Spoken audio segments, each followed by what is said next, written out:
আহ, আল্লাহর কাছে আল্লাহর কথা হচ্ছে যখন স্মরণ করা হবে তখন চিন্তা করতে আমি নেই মানে আমার যেতে হবে। আল্লাহর কাছে স্মরণ করে আমার সেই রাস্তায় যেতে হবে, কিন্তু নিজের ভুল ত্রুটি বুঝে যে আমি একদিন আসতে পারিনি, এটাও একটা লালকপানা হয়ে যায়। কম বেশি সবাই 10 বছর, 7 বছর, 5 বছর এই কোরআন নিয়ে গবেষণা করছে। আমাদের কথা বলে আরও তো পৃথিবীতে দল আছে, কিন্তু এখন যদি সবার জরিপ করা হয় এই মুহূর্তে, সবার যত দল, যত লেখক, যত আছে, প্রস্তুতির জন্য, আল্লাহ সুবহানাহু ওয়া তাআলার সামনে দাঁড়ানোর জন্য এতদিন পর্যন্ত সবার কাছে কোনো কিছু অর্জন হয়েছে? আমি অনলাইনে যারা আছে সবাইকে বলছি, যারা প্রোগ্রাম করছেন, লেকচার দিচ্ছেন, কোরআন পড়ছেন, হাদিসও যারা পড়ছেন, অটোমেটিক তারা প্রোগ্রাম করে যাচ্ছে, বক্তাতে যাচ্ছে। তার এই সময় পর্যন্ত, আজকের দিন পর্যন্ত সে কি কোনো আখেরাতের জন্য প্রস্তুতির কোনো জিনিস হয়েছে তার কাছে, অর্জন হয়েছে? মনে হয় কি আমাদের নিজস্ব কাছে অর্জন কিছু করা হয়েছে যে আখেরাতে আল্লাহর সামনে দাঁড়াবো? আজকে নাই কালকে দাঁড়াবো। ধরে না আপনি 6 বছর এখন বাঁচবেন কি 20 বছর বাঁচবেন, ঠিকই আছে, কালকের জন্য যদি মরে যান, সেই প্রস্তুতি কি তৈরি হয়ে আখেরাতের জন্য কোনো প্রস্তুতি তৈরি হয়েছে? ছেলেবেলা জিনিস না কিন্তু। আর আল্লাহ কিন্তু ঘুরিয়ে পেঁচিয়ে কথা বলেন না। আল্লাহ কোনো কথা ঘুরিয়ে পেঁচিয়ে বলেন না। এই কোরআনের সরাসরি যেভাবে বলেছে ওটাই শেষ। তা আমাদের অর্জন কি হয়েছে? আমরা এই 7 জনের চিন্তা করি, বাকিতে লোক তো বোঝা যাচ্ছে কি অর্জন করেছে। এখনো পর্যন্ত অর্জন কিছু আসছে যে আল্লাহর সামনে দাঁড়াবো? এখন আমি দাঁড়িয়ে আছি, ধরে না আমি তো আল্লাহর সামনে দাঁড়িয়ে আছি, তিনি দেখছেন, তা আমার কি অর্জন হয়েছে কিছু? তো যুগে যুগে মানুষ ঠিক এই কাজটাই করেছে, নিজের ভাবনা অর্জন কিছুই করতে পারেনি, জীবন চালিয়ে গেছে তার মতো করে। এখন এই জীবন চালা দিয়ে একটা সিস্টেম তৈরি করার পরে, আমাদের যেটা সমস্যা, সিস্টেম তৈরি করার পরে এখন আমরা কোরআনের কাছে এসে বলছি যে কোরআন আমার সমাধান দাও। আল্লাহ মানুষকে ভালো আর মন্দ জ্ঞান দিয়েছে বলে, তার ভেতর দিয়ে দিয়েছে, দেশে দিয়ে নাকি প্রত্যেকটা মানুষের ইন্ডিভিজুয়ালি ভালো এবং মন্দ জ্ঞান দিয়েছে কিন্তু আল্লাহ। এখন এই বিবেককে কাজে লাগিয়ে কোরআন অনুযায়ী আমার কি আখেরাতের জন্য প্রস্তুতি হয়েছে? যদি বলি না, তাহলে তো লজ্জাকর বিষয়। যদি বলি হ্যাঁ, তাহলে আল্লাহর সাথে মুনাফিকি করবো, তাই তো? যদি বলি হয়নি, আমার অর্জন হয়নি, তাহলে কি হবে? লজ্জাকর বিষয়। এর মতন লজ্জা কিছু আর কিছু নেই। আর যদি বলি না হয়েছে, তাহলে মুনাফিকি হবে।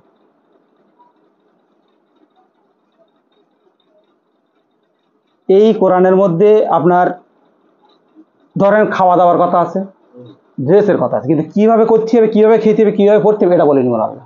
এটা মানুষের বিবেকের উপর ছেড়ে দিয়েছে কিন্তু, দেখছে কিনা?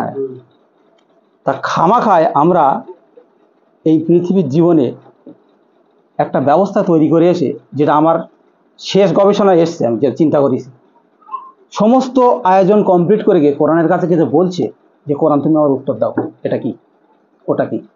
আমার এই জীবন ব্যবস্থা তৈরি করলিস আমরা সব, এখন এসে কোরআনের কাছে আমরা প্রশ্ন বৃদ্ধি করছি, এটা নাই কেন কোরআনে, ওটা নাই কেন কোরআনে, ওটা নাই কেন কোরআনে, বলি কিনা আমরা? কোরআন তো সেরকম জিনিস না। কোরআন আপনাকে স্বতন্ত্র কিতাব একটা, আপনার জীবন চালাতে গেলে কোরআনের কাছে আসতে হবে। আপনি জীবন তৈরি করে কোরআনের কাছে আসলে কোরআন উত্তর দেবে? আমরা নিজস্ব প্যাকেজ তৈরি করে এসে প্রত্যেক বিষয়টাই হচ্ছে কোরআনের কাছে আসছে যে কোরআন এটা আছে কি বলো। আল্লাহ তো কারো মুখাপেক্ষী না, তিনি একটা কিতাব নাজিল করে দিয়েছেন, তার থেকে ফর্মুলা সব বলা আছে এতে, সেই ফর্মুলায় চলতে হবে, তারপর কোরআন থেকে আপনি সমাধান পাবেন। আপনি নিজে খামাগায় বিভিন্ন রকম সিস্টেম তৈরি করে এনে কোরআনের কাছে এসে বলছি, কোরআন আমার কি সমাধান দেবে? বিশ্বে আজকে ঠিক এটাই হচ্ছে। প্রত্যেকের কাছে একটাই কথা, কথা বলছে ভালো, কিন্তু সমাধান করতে যে যাচ্ছে, ওই কিছুক্ষণ আগে বেলাল বলছিল যে বহু লোক হাতে হাত দিয়ে চলেও গেছে, কেউ বিড়ি খাতে গেছে, কেউ এ খাতে গিয়ে চলেও গেছে। কারণ কি? আমি সিস্টেম তৈরি করেছি, পৃথিবীর সিস্টেম তৈরি করে গেছে, সেই সিস্টেমের মধ্যে থেকে কোরআনের কাছে আমি প্রশ্ন করছি, সেটা কি কোরআন দেবে?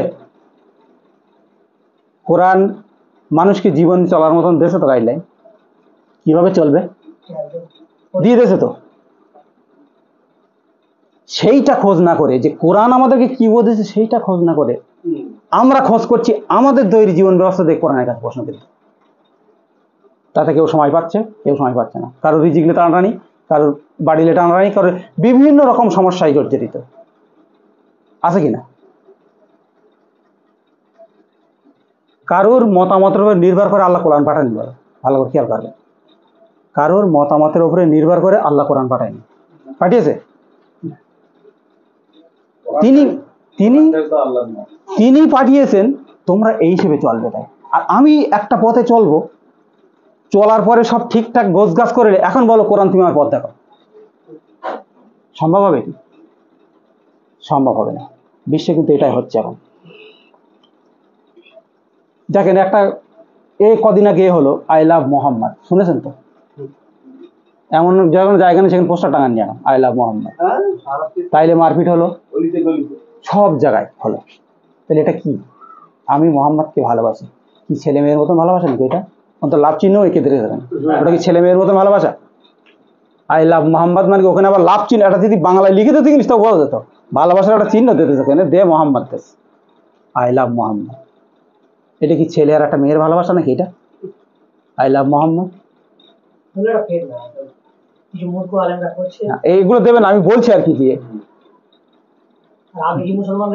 নিজেদের কোনো আখেরাতের প্রস্তুতির জন্য কোনো অর্জন নেই কারোর। সব এখন যদি বলা হয় এক্ষুনি জিরো দাঁড়াবে সবাই। তাহলে সেই আল্লাহর কথা অনুযায়ী সেই তাই হচ্ছে যে তোমরা ইমানদারদের ধোঁকা দিচ্ছ আর আল্লাহকে ধোঁকা দিচ্ছ।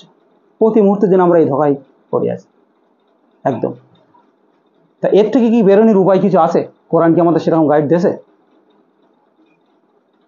ইনি ঘুরিয়ে পেঁচে কথা বলেন না, কোরআন যা আছে সরাসরি কথা। আল্লাহ বলছে যারা দিনকে খণ্ড বিখণ্ড করেছে তাদের সাথে রসুল তোমার কোনো সম্পর্ক নাই। দিন খণ্ড বিখণ্ড কি? দিন খণ্ড বিখণ্ড এস কিভাবে? এখন অজান্তে পড়ে আমরা তো খণ্ড বিখণ্ড করছি না তো দিনই আবার। কারণ পূর্বে যারা ছিল তারাও কি যে কোরআন স্পর্শ করে, এমন কেউ নেই যে কোরআন স্পর্শ করেনি, কিন্তু তারপরেও দিন খণ্ডন করেছে। কারণ এই মতবিরোধটা কারণ কি? কোরআন সোজাসুজি কথা বলেছে, বললাম না কারোর মতামতের নির্ভর করে আল্লাহ কোরআন ইয়ে করেননি, তিনি সোজাসুজি কথা বলেছে। তিনি কি বলেছে? সূরা বাকারা যদি 5টা আয়াত পরপর পড়া হয়, ওই 5টা আয়াত টপকালি 6 যে আয়াতে যাবে বুঝদি, 5টা আয়াত না আমল করে 6 যে আয়াত বুঝদি যাবে, তার পক্ষে 5টা আয়াত বাদ যাবে। ওই 5টা আয়াত বাদ দিলেই, প্রথম যে 5টা আয়াত ওই বিষয়ে অন্যদিন আলোচনা করবো, 6 নম্বর আয়াতে গেলেই আপনার উপরে ট্যাগ লেগে যাচ্ছে। কি রাখে যাচ্ছে না? তারপরে 6 নম্বর ট্যাগ লেখার আছে তো, যে আপনি 5টা আয়াত যে আল্লাহ বলেছে ওইটা পড়ে বুঝে সেই মতো যদি না প্রস্তুতি নেয়, তাহলে 6 নম্বর আয়াতে বলছে তুমি তাদের সতর্ক করো না করো তারা। তাহলে পৃথিবীর মানুষের আমার কাছে দেখেছি যেটা বাকারার 5টা আয়াত, প্রথম গায়েবে বিশ্বাস, সালাত প্রতিষ্ঠাতা, ইনফাক ব্যয় করা, পূর্বে যা নাজিল হয়েছে এখন যেটা নাজিল হচ্ছে বিশ্বাস করা, আর শেষ আখিরাতের প্রতি বিশ্বাস না। ওটা আল্লাহ বলেছে, আল্লাহ যেখানে ফিরেক মারা সেখানে ফিরেক মেরে দৃঢ় বিশ্বাস, ইয়াকিন, ইয়াকিন। তাহলে ওই আখিরাতের প্রতি যদি বিশ্বাস দৃঢ় না থাকে, তা পরপর ওপর থেকে যদি নিচে আসা হয় 5টা আয়াতের লাস্টে এসে গিয়ে মিল পাবে রাখো, আবার নিচের থেকে যদি ওপরে যাওয়া যায় যে আখিরাতের প্রতি যদি বিশ্বাস রাখি আমি, তাহলে বাকি 4টা আয়াত আমার বুঝতে সুবিধা হবে। আখিরাতটা মানুষের কাছে যতটুকু আমার ধারণা, আমি কোরআন থেকে যতটুকু দেখেছি, এটা নিছক নফল। আর এই কোরআন হচ্ছে মানুষের কাছে নফলে বলা। এখানে 7জনেরই বলছেন, 7 জন আছি, 8 জন আছি, কোরআন আমাদের কাছে নফল ইবাদত। কিন্তু নফল ইবাদত কোরআন কি নফল ইবাদত? কিন্তু আমাদের কাছে নফল। কেন? আল্লাহ কিন্তু বিস্তৃত বলেছে যে এর ইবাদত কিরাম হবে। আমি সেদিন অনেকদিন পরে 2টো সূরা পড়েছি, মুদ্দাসসির আর মুজাম্মিল। তাতে যদি পড়া হয় তা শুধু মানুষ আগেই ভাববে সায়েন্সের কথা, ওটো রাতে দাঁড়াও, পড়ো রাতের কিছু অংশ, বাকিটা পুরো রাতও পড়ো, অনেক সময় তার কিছু ঘুমাও। এইবার মানুষের সায়েন্স কথা হচ্ছে কি, মানুষের ঘুম লাগে, শরীর খারাপ হয়ে যাবে। শরীর তৈরি করেছে কেটা? এই বডি স্ট্রাকচারের গিট দেশ কেটা? তা তিনি বলছে কেন রাত্র জাগরণ করতে? 100 জনের 99 জন লোকই বলে রাত্র জাগরণ করা যাবে না, সকালে ওঠা যাবে না, সন্ধ্যায় পড়া যাবে। সন্ধ্যায় ব্যবসা, সকালে ঘুম লাগে, রাত্রিও ঘুম লাগে। তা যিনি দিয়েছেন এই কিতাব, তিনি তো বলে দিচ্ছেন ওঠো, ইয়া আইয়ুহাল মুজাম্মিল, ওঠো ওঠো। তা মুজাম্মিল মানে কি রসুল শুধু, আর কেউ উঠবে না নাকি? রসুলের আনুগত্য করতে গেলে সেইভাবে আনুগত্য করতে হবে। আল্লাহ কোনো ঘুরিয়ে পেঁচিয়ে কথা বলেন না, যেখানে যেটা বলেছে সেখানে সেটাই একদম, যেখানে যেটা বলে সেটা না নেবেন না, আল্লাহ কাউকে নেবেন না, নেও নিকো। আচ্ছা, আপনার তো কোরআনে তো দেখেছেন কম বেশি, কোরআনে তো দেখেছেন ভুরি ভুরি শয় শয় কোটি কোটি জাতি এসে, তা আল্লাহ সেই খবরটা দিয়ে কি বোঝা গেল যে এই জাতিগুলো কি আল্লাহ তার রসুলের প্রতি ইমান এনেছিল? আনেনি। কেন আনেনি? আজকে দাঁড়িয়ে আপনারা বুঝতে পারেন যে এখনো পর্যন্ত যদি বিবেক থাকে, তাহলে সমাজ থেকে বুঝতে পারেন যে কেন ইমান আনেনি। এটা কিন্তু কোরআনের বিরাট জ্ঞান, কিন্তু তাত্ত্বিক জ্ঞান। সমাজের দিকে দেখে আপনাদের কি মনে হয় যে সেই সমাজ যে ছিল আর এই সমাজ সেই একই রকম ভাবে আমরা চলছি? ওরাও ঠিক এইভাবে চলছে, আমরাও ঠিক এইভাবে চলছি। পরিবর্তন হয়নি, কোনো পরিবর্তন যুগে যুগে কোনো পরিবর্তন হয়নি। যুগে যুগে কেউ আমাদের মতন সব এরকম বসছিল, কেউ মানতে পারেনি। ধর্ম তো বানানো হয়েছে, ধর্ম প্রত্যেক ধর্ম বানানো হয়েছে আল্লাহকে ফাঁকি দেওয়ার জন্য, আল্লাহকে ফাঁকি দেওয়ার জন্য, স্রষ্টাকে ফাঁকি দেওয়ার জন্যই ধর্ম বানানো হয়েছে। অ্যাকচুয়ালি ধর্ম কিন্তু ধারণ করতে হয়, তাই তো? ধর্ম মানে ধারণ করা। আল্লাহর এই ধর্ম যদি আমি ধারণ করি, যদি ধারণ করি, ওই লেবাস ধর্ম না, লেবাস ধারণ নেই, ওসব কিচ্ছু নেই, ঠিক আছে? আমি যদি ধারণ করি এটা, তাহলে কিরকম হবে? ধর্ম বলায় ওকে তাকে ধারণ করছে, সেইগুলো দেখে আমরা কোরআনে খুঁজতে যাই, আর কোরআনে ওই খুঁজ দেখে এসে কোরআনে মেলাতে গেলি। শুধু ওই না, সবার গায়ে এলে আপনার ব্যবসা, আপনার বাণিজ্য, চাকরি বাকরি সব সিস্টেম তৈরি করে এখন বলে দাও কোরআন তুমি এটা করা যাবে, কেউ এর ধারে পাশে আসে না। এখানে একটা সুন্দর কথা এসছে, সেটা হচ্ছে দুনিয়ার যে ব্যবস্থাপনা নিয়ে আমরা কোরআন থেকে মাসলা চাই যে আমি এই ব্যবসাটা করতে পারবো কিনা। এখন যদি বলা হয় যে এটা পুরোটাই কোরআন বিরোধী, তাহলে সেই মানুষটা কি করে কোরআনটা গ্রহণ করবে? করবে না, সে থাকবে না। তো এই জায়গায় আমরা সকলেই আটকে আছি। আমি ওইটা বোঝাতে চাইছি যে আমরা নিজেরা সমস্যা তৈরি করে নিই, কোরআনের কাছে সমাধান খোঁজা যাবে। কোরআন একটা স্বতন্ত্র কিতাব, কেমন একটা কিতাব যে নিজে নিজেই বলে দিচ্ছে তোমার গাইডলাইন্স পথ, সে নিজেই বলছে, আর তুমি তাকে এ করে দিয়ে আমার নিজের পথ ধরে কোরআনে আসতে যাচ্ছি। হবে কি মিলবে? এটা কি মিলবে? এই যে আয়াতটা বললো বেলাল, রহমান হাসান কাওলাম মিম্মা দা ইলাল্লাহি ওয়া আমিলুস সালিহাত ওয়া ক্বালা ইন্নানি মিনাল মুসলিমিন, এর অনুরূপ একটা আয়াত আমি পেয়েছি যেখানে রসুলের চরিত্র বর্ণনা করা হয়েছে, আর এত সুন্দর বর্ণনা করা হয়েছে যে আল্লাহ কিন্তু সত্যি হেলেবেলে কথা বলেন। সেটা নিয়ে একটা আলোচনা হবে ইনশাল্লাহ একদিন। খুবই গুরুত্বপূর্ণ আয়াত, একজন দায়ীর জন্য, যদি দায়ী হতে চাই, আর দায়ী প্রত্যেকের দরকার, তাহলে সেই আয়াতটার তার ছোটস্থ প্রয়োজন, বোঝার প্রয়োজন তার। আজকে ইউটিউব খুললি শুধু দেখতে লেকচারের ছড়াছড়ি, একদম এআই দিয়ে লেকচার আছে, আজকে কথা বলতেছে অনেক ভালো, শুধু লেকচারের ছড়াছড়ি, একদম কোথাও না কোথাও লেকচারের ছড়াছড়ি গাড়ি। কিন্তু না, ওটার না, কিন্তু আল্লাহ আমাকে সৃষ্টি করেছে আর আমার প্যাকেজ বলে দিয়েছে আখেরাতে প্রস্তুতি, সব কিছুর ভার, সব কিছুর সুযোগ, সব কিছুর নিরাপত্তা, সব কিছুর ব্যবস্থা, সেটা কোথায় হবে? তার ঠিকানা কোথায় বলেছে আল্লাহ? পরকালে বলেছে তো, হ্যাঁ। তা পরকালের প্রতি দৃঢ় বিশ্বাস এই কোরআন পড়ে কেউ আনতে পেরেছে? এখন সত্যি কথা বলবেন, তাহলে কোরআন বুঝেছেন, আর না কোরআন বোঝেননি, কথাটা কি হলো? হ্যাঁ, এই কোরআন পড়ে কি বোঝা গেছে যে পরকালে আমার জন্য প্রস্তুতি আছে, আমার জন্য ঘর আছে, আমার জন্য সবকিছু আছে? এই কোরআন পড়ে কি আমাদের উপলব্ধি হয়েছে এতদিন? হয়নি বলো, তার মানে কোরআন বোঝা যায়নি বলো। সত্যি কথা। কোরআন পড়ে, আরে পড়েছে তো 10 বছর 7 বছর 15 বছর সব কোরআন গবেষণা করতেছে, আসলে অর্জন কিছু হয়েছে? 50-60 বছর করে কোরআন পড়ে বুঝলেন, পুরো পড়ে, রিডিং পড়ে। পরকাল যে আছে, পরকাল যে আছে, আচ্ছা এটা কি আমাদের জ্ঞানের মধ্যে এসছে পরকাল আছে? আছে পরকাল? আছে কি পরকাল? না, মিথ্যে কথা সব। কোরআনের কাছে গেলেই আমার নিজের মিথ্যে বলে যাচ্ছে। মানে তিনি যা বক্তব্য দেয়, কোরআন থেকে যে আল্লাহ বক্তব্য দিচ্ছে, তাতে আমি যখন মেরে যাই তখন আমার মিথ্যেবাদী মনে হয়। পরকাল আমার কাছে স্পষ্ট না, আখেরাত স্পষ্ট না আমাদের কাছে। আখেরাত স্পষ্ট হলে তার চরিত্র পাল্টাবে, পাল্টাবেই তার।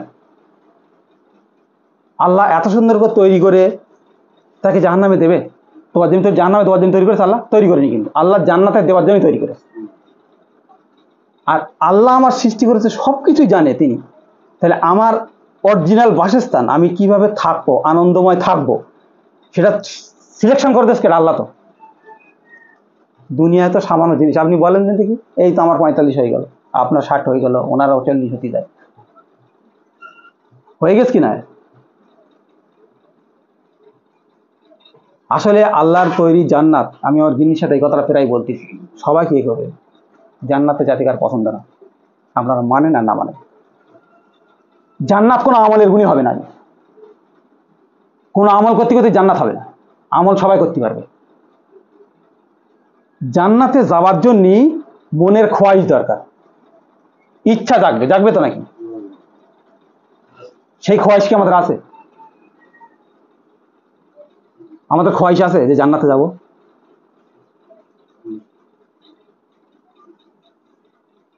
বলেন দিন, একদম বাস্তব কথা বলতে, যে আমাদের খোয়াইশ আছে কি জান্নাতে যাব? আমার যেটা মনে হয় সেটা হচ্ছে, এটা একটা নিশার ধান্দারণা করা হচ্ছে, মনে করেন খোয়াইশ নেই কারোর। জান্নাত একটা যে অমূল্য রত্ন আল্লাহ সেখানে দিয়েছে, সবাইকে বলেও দিয়েছে, এমন এমন জিনিস বর্ণনাও করা হয়েছে, কিন্তু ওইটা মানুষ নিতে রাজি না। মানুষ ব্যবসা করবে সৎ, মুখে বলতেছে আমি সৎ ব্যবসায় করি, ব্যবসায় আমার কর্ম, আমি ব্যবসার মধ্যে ফাঁকি দেয় না। তাহলে ব্যবসায় সৎকর্ম, ওই যে সৎ ব্যবসা করে কার জন্য? আল্লাহ জন্য করে? মিথ্যে কথা। আল্লাহর জন্য কেউ সৎ ব্যবসা করে না, নিজের জন্যই করে, নিজের গুডউইলের জন্য করে। কোনো ওই সেই এতে ইজ্জতের কথা না, যে তুই আমার সেই ব্যবসা আমার ধর্ম, মন্দির আমার অমুক, এটা বলে না, বহু কিছু কথা বলে যে ক্রেতা সন্তুষ্ট হলে সেটা আমার প্রসাদ।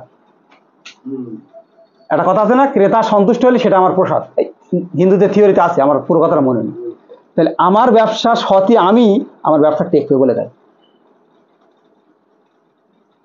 তুমি কোরআনের খুবই চ্যালেঞ্জিং কথা, তুমি কোরআনের ধারে পাশে আসলি, বর্তমান সিস্টেমে যা চলছে কিচ্ছু টেকবে না, আপনি মানেন আর না মানেন, কিছুই টেকবে না। কারণ ওই সিস্টেম আল্লাহ বলেননি, ওই সিস্টেম আল্লাহ বলেননি। সারাদিন 12 ঘন্টা ডিউটি করবে, এসে বাড়ি এসে কোরআন পড়বে তুমি? হ্যাঁ, সারাদিন সকালে দিন করতে 8 ঘন্টা, বিকেলে দিন করতেছে 8 ঘন্টা, 16 ঘন্টা, না হলে 12 ঘন্টা ডিউটি করতেছে, যে যার কর্মলে, তারপরে সে তুমি কোরআন পড়বে? রাত 12টার সময় সচ্ছ, সমস্ত কাজকর্ম এটা, ভোরবেলা তুমি উঠবে? হবে সম্ভব? আল্লাহর বিরোধী কাজ এগুলো, এগুলো আল্লাহর বিরোধী কাজ। ওই জন্য বললাম, কারোর মতামতের নির্ভর করে আল্লাহ কোরআন পাঠায়নি, আল্লাহ স্বতন্ত্রভাবে জানিয়ে দিয়েছেন এইটা এটা করবা, তাহলে তোমার ঠিক থাকবে। এখন আমরা নিজে প্রশ্নবিদ্ধ করছি, তাই তো কি করে সময় পাবো? কি করে সময় পাওয়া যাবে? আর ওই ঘরে থাকতি, একজন লেকচার হচ্ছেন বিকেলবেলা, খুব ভালো, আমি দিচ্ছিলাম। তা কথাটা বলছি এই জন্যই, সবাই মনোযোগ দিয়ে শুনছিল। তরিকুল ভাই আমার কাছে এসে ঘড়ি দেখাচ্ছে, টাইমটা দেখেছেন? খারাপ মনে করবো না জিনিসটা, আমি বহু দিন করছি, টাইমটা দেখেছেন কত হয়েছে? কেন? কোরআনের যখন কথা হবে, আজকে বলতে কোরআনের যখন কথা হবে, পৃথিবীর সব কিছু প্রাধান্য থাকবে না, কোনো কিছু প্রাধান্য থাকবে না, একে মুমিন পালবে, এ মুমিনের রাস্তায় থাকবে, কোনো কিছু প্রাধান্য থাকবে না। ঠিক আছে, এটাকে সবার মাথার উপরে রাখেন, সবার শান্তি পাবে। শান্তি টাকা পয়সায় পাবেন না, গাড়ি বাড়িতে পাবেন না, কেউ পাবে না। পৃথিবীতে এই কোরআনকে যদি সত্যি আল্লাহ সবাইকে প্রাধান্য দিত সবার আগে, কেন আল্লাহর কথা এটা, তাহলে মানুষের আর অশান্তি থাকবে না, যদি প্রাধান্য দিতে। এ কিন্তু এতে দেবেন না, তবলিগ জামাতে 3টে কাজ করে, আমি ওদের পয়গামের কথা বলিনি, এই পয়গাম কিন্তু আমার অনেকদিন থেকে মাথায়, 3টে কাজ করে। একটা হচ্ছে আল্লাহর কথা বলবে, কলেমার দাওয়াত বলে ওরা, যে চলো কিচ্ছু নেই, আল্লাহ ছাড়া কেউ নেই, এর দাওয়াত কত। দ্বিতীয়ত তোমার সাথে যাইতে হবে ফ্রি, তোমার নিজের খরচায় তোমাকে যেতে হবে, কারণ তুমি গেলি সেখানে তুমি কিছু লোককে শেখাতে পারবে, তুমিও শিখতে পারবে, কারণ তুমি তো সব ত্যাগ করে আসছো, ত্যাগ করে ওই জায়গায় গেছো, গিয়ে লোককে বোঝাচ্ছ, তাহলে তোমার পথ ঠিক আছে। তাদেরকে ডাকছি, তারাও অনুধাবন করবে। দুটো তিনটে কাজের উপরে তবলিগ জামাত পুরো বিশ্বে ছড়িয়েছে, জানেন। ওরা কোনো ব্যবসার কথা বলে না, ওরা কোনো সায়েন্টিস্টের কথা বলে না, ওরা কোথায় কোথায় কী কী করতে হবে এটা কিছু বলে না। এখন যদি দাঁড়াই তবলিগ জামাত বিশ্বে কোটি কোটি লোক দাঁড়িয়ে যাবে, যে কোনো মুহূর্তে দাঁড়িয়ে কোটি কোটি লোক দাঁড়িয়ে যাবে। এই বিশ্ব ইস্তেমা হবে, হুগলিতে শুনেছে 6 মিনিট, কোটি কোটি লোক দাঁড়িয়ে যাবে, তারপরে ওরা দাঁড়াচ্ছে না। তাদের সিস্টেম গল্প চিন্তা করেন, আমি তাদের এ কথা বলছি না, তাদের কাছে কোরআনটার সিস্টেম হচ্ছে ঠিক ওরকম। আপনি সময় না ব্যয় করে নিজের সময় ঠিকঠাক রেখে মানুষের কাছে 2-4 কথা বলে চলে আসবেন, ওটা স্বার্থপরই হলো না? তাহলে আমাদের জীবনের কোরআন পড়ে যা এতদিন উপলব্ধি হয়েছে, এই উপলব্ধি কিন্তু কোনো কাজে লাগেনি, লাগছেও না, কোনো কাজে লাগছে না। কারণ কদিন আগে আপনারা দেখেছেন মানে ওই হয়তো জন্য ভাই কোরআন পড়তে পড়ে গেছিল, ওই ভিডিওটা দেখেছেন? আনিবার কাছে পাঠিয়েছিলাম, কোরআনের ক্লাস নিতে স্টক হয়ে পড়ে মানে মারা প্রায় যাওয়ার লক্ষ্য ছিল, পুরো মরে যাওয়ার মতো। হ্যাঁ ওই তা আমার ওই দেখে চিন্তা হলো, উনি তো কোরআন 35 বছর গবেষণা করতে, সে ভালো মন্দ সেটা আল্লাহ জানে ভালো, হ্যাঁ, কিন্তু কোরআন পড়তে কি করে পড়ে গেল? তার মানে মানুষের যে মৃত্যু আর কোনো অ্যাক্সিডেন্ট, ওটা একমাত্র আল্লাহ ছাড়া কেউ জানে না, কেউ জানে না। ওটা কি এমন সুন্দর করে পড়তে এমন করলে পড়ে গেছে, করে মাথা রেখে গো করতে কেটে পড়ে গেছে, আবার এসে আবার কোরআনের ক্লাস শুরু করেছে। তা আমার দেখে খুব কষ্ট লেগেছে, এটা সে যা গো করতেছে তা কি বলবো সে। হ্যাঁ হ্যাঁ, 4 দিন পরে আবার তাকে ছেড়ে এসে সুস্থ হয়েছে, স্ট্রোক হয়েছিল আর হার্টের রিং করানি আছে বলে। তা আমার দেখে মনে হলো মৃত্যু কিরাম জিনিস, ওইভাবেই তো আসবে মৃত্যু, একদম মুখ ছড়ে কোরআন একদম বয়ান করতে করতে মাথা নিচে পড়ে গেছে। আচ্ছা, ব্যক্তিটা কোরআন লেখা গবেষণা করেছে 35 বছর, তার একটা সাইডে সব সাইড সবার পছন্দ হবে না, তবে তার মেন দাওয়ার সাইড একদম পুরো কংক্রিট আছে। তিনি মানুষকে বলে দিতে যাচ্ছেন, প্রচার করতে যাচ্ছেন যে তুমি বোঝো, যে কথা বেরাগ বোঝো, তুমি বোঝো, এটাকে নিয়ে তুমি বোঝো। সুতরাং আমাদের প্রস্তুতি কোরআন পড়ে এই যে আমরা প্রস্তুতি নিচ্ছি, এই প্রস্তুতি কিন্তু জান্নাত হবে না, যদি জান্নাত যেতে চাই আমরা, কারণ জান্নাত সাধনার ব্যাপার, শুধু আমলের ব্যাপার না ভাই।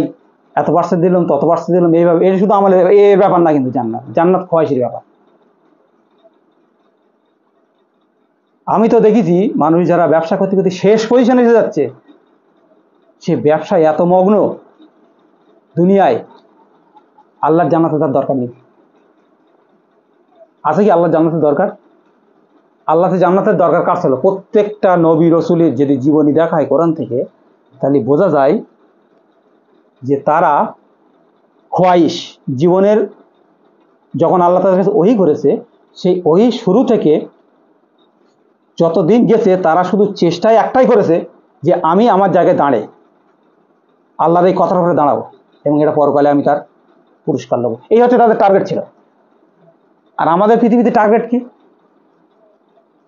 সেদিন একজন ওই মামুন, রাসেল মামুন নাকি, সে কোরআনের আয়াত বলে, ভালো হাদিস বলে মানুষকে মোটিভেশন করে।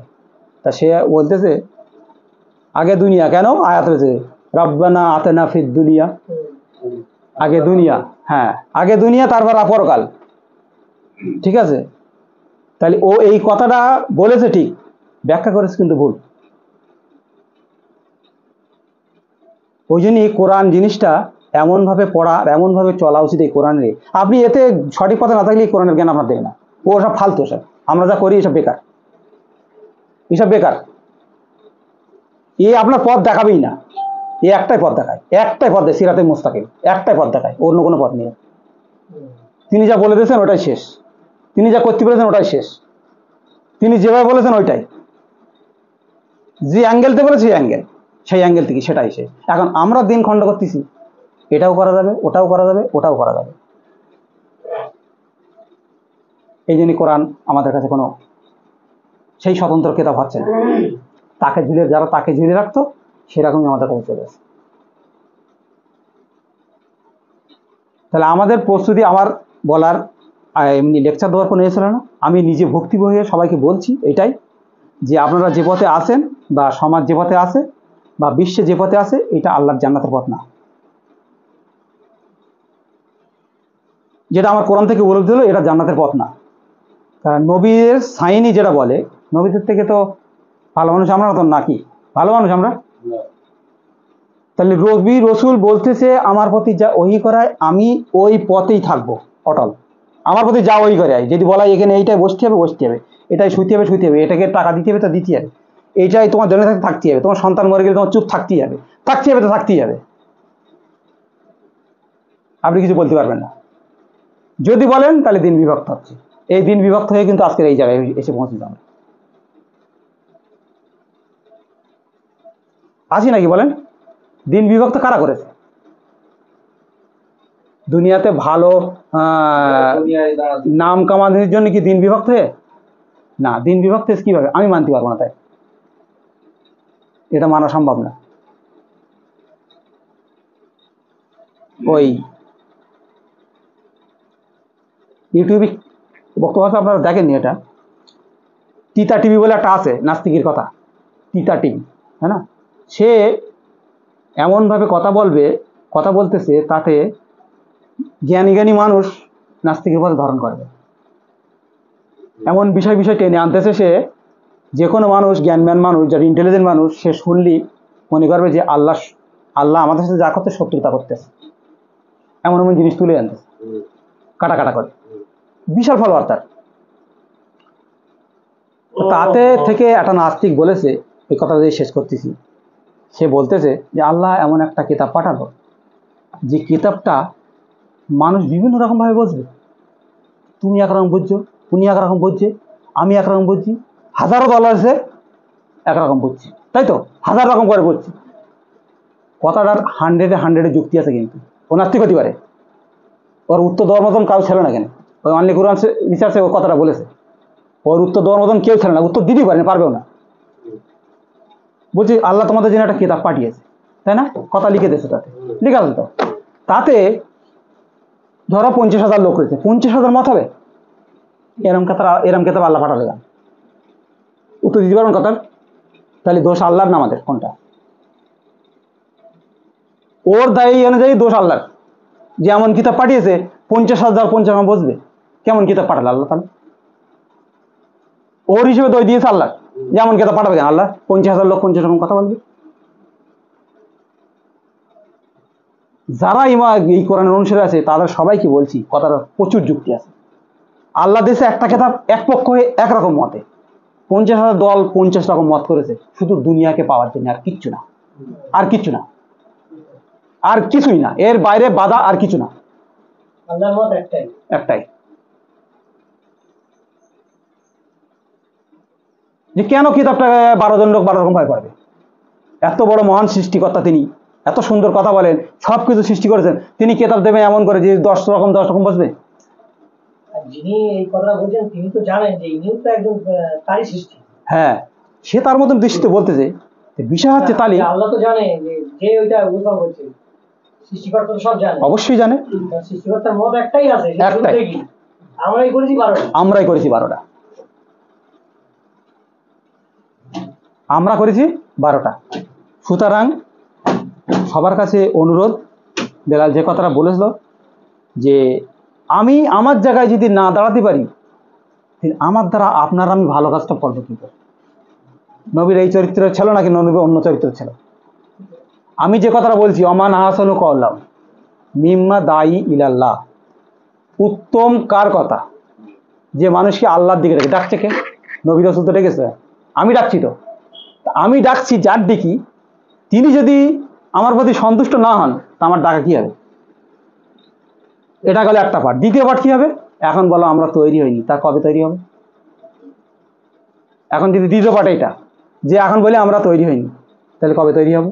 তাহলে আমরা সেই 8 নম্বর আয়াতে পড়ে যাচ্ছি, বাকারা 8 নম্বর পড়ে যাচ্ছি তো নাকি? যে আল্লাহ বলেছে মানুষের মধ্যে এমন আছে যারা বলে আমরা ইমান এনেছি, আল্লাহ বলছে তারা ইমান আনি, তারা বলে ইমান আনি, আল্লাহ বলছে তারা ইমান আনি। আসলে কোরআনের চরিত্রটা হলেই আমাদের সবকিছু সম্ভব। ওটাই রসুলের চরিত্র, ওটাই নবীদের চরিত্র। ওই ব্যাপারে মানে নবীদের কি চরিত্র ছিল এই আলোচনাগুলো আগামী দিনে সবাই একটু দেখার চেষ্টা করেন। নবীদের চরিত্র যেন ফুটে ওঠে কোরআন থেকে। কোরআন তো নবীদের চরিত্র নাকি, কার চরিত্র এগুলো? কোনো জায়গায় যেটি হবে না, কোনো স্পেশাল জীবনী ওদের নেই, কিছু নেই ওদের স্পেশাল জীবনে ওদের। প্রয়োজন নাই তো, কোরআনের যে ইতিহাস ওটাই তো নবী। সুতরাং আমরা খামাখা প্রশ্ন করে কোরআনকে প্রশ্নবিদ্ধ করি না। সওয়াল থেকে সবাই বলে এটা করা যাবে না, ওটা করা যাবে না, ওটা করা যাবে না। আর আল্লাহ বলে যে এটা করা যাবে না, সোজাসুজি কথা, এইটা করা যাবে না। আখেরাতে তোমার জায়গা আছে, সেই জায়গায় তোমার যেতে হবে, সোজাসুজি কথা। এটা ঘুরিয়ে পেঁচে বলবো কেন? ওই যে বললে রাব্বানা আতেনা ফিদ দুনিয়া, আগে দুনিয়া তারপর আখেরাত। কারণ ওরা তো মোটিভেশনের লোক, তো আগে দুনিয়া তার আখেরাত। কারণ দুনিয়া ইচ্ছা মতন করে না। আখেরাতকে কেন্দ্র করে দুনিয়ায় চলতে হবে, এটা তো কোরআনের ভাষ্য। আখেরাতের প্রস্তুতি নিয়ে দুনিয়ায় আমার আমল করতে হবে, এটা তো প্রস্তুতি নেই। লেটেস্ট জ্ঞান বেরিয়েছে ইউটিউবে, কোরআন আর হাদিসের ফাইল করে ইংলিশ বাংলা সুন্দর করে ফুটিয়ে একবারে ফুটিয়ে একদম প্রশংসা করে একবারে মানে ইয়াং জেনারেশন ছেলেগুলি যারা দর্জি করে আর আকৃষ্ট আছে। সুতরাং আমরা খাবার ঠিক আছে। সুতরাং আমরা এই কিতাব নিয়ে আজ থেকেই আমাদের চেষ্টা করি যে আমরা চরিত্রবান হয় কোরআনের চরিত্র, যেন আমাদের লোক ওই যে হাত দিয়ে দিলে বুঝতে পারে, বেলা বললে আমার হাত দিলে যেন বুঝতে পারে এই লোকটা কোরআনের মানুষ, যেটা ম্যাগনেট এটা দোয়া যেন বুঝতে পারে। কিন্তু আমাদের সেই চরিত্র বলে বোঝা যাবে, হলে বোঝা যাবে, সে তো আমাদের হয় না, বোঝা যাবে, নেই আমরা বুঝতে পারি, আমাদের নেই, বুঝতে পারি না। বলে বোঝা যাবে। আল্লাহ তো বলেছে আফসোসের কুল থাকবে না সেদিন। ওই কাফেররা যেরকম বলেছে যদি মাটি হয়ে যেত, তা কাফেররা কেরা, সে তো খুঁজে বেড়াতে যাচ্ছে তাকে। আমাদের অন্তরই মোহর পড়ে যাচ্ছে, আমাদের অন্তরে মোহর পড়ে যাচ্ছে। আল্লাহ মোহর পেড়ে দেন তো নাকি? হ্যাঁ, একদম অ্যাক্টিভ হতে হবে, বিশাল অ্যাক্টিভ হতে হবে। না, আল্লাহ কি মোহর মারেন, কি প্রমাণ কেউ পেয়েছে? হ্যাঁ, হ্যাঁ মোহর মারে না, আমাদের মধ্যে লোকের তো মারে, আমাদের মধ্যে প্রমাণ পেয়েছে? আমি বহু জায়গায় প্রমাণ পেয়েছি।